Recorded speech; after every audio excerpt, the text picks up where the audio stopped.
Today, local college students protested against what they call President Trump's so-called military occupation of D.C. Students at Georgetown, at Howard, at George Washington, American universities, all holding demonstrations today.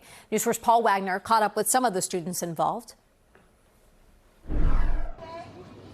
4 universities here in D.C., including George Washington University here, coordinated their protests to coincide with the end of President Trump's crime emergency. They have several messages, including one that immigrants are welcome here.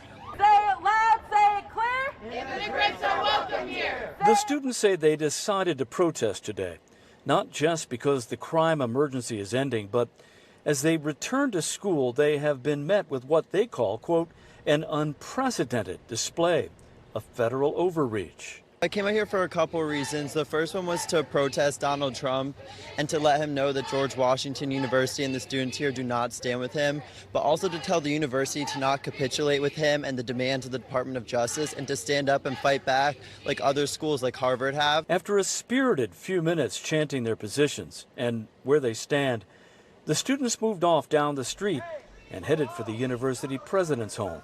At Howard University, students met in the quad and listened to speakers denounce Donald Trump's takeover of the city and demand a free D.C. My biggest issue is the fact that, we are so divided at this point, and I think Trump-era politics has just caused such a big rift in between the unification of the people, and that's a big reason as to why so many feel like they can't do what it takes to make that change when it really is up to everyone to come together. In Northwest, an American university, the last school to hold a rally and protest today, the afternoon began with a speech on the war in Gaza and one speaker's views on what should be done.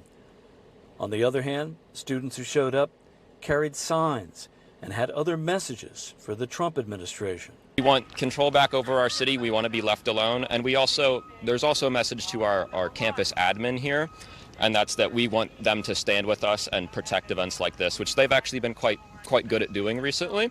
With the crime emergency coming to an end, D.C. Mayor Muriel Bowser said yesterday she would have more to say later in the week on how she sees the city moving on from the last 30 days. In the district, Paul Wagner, News 4.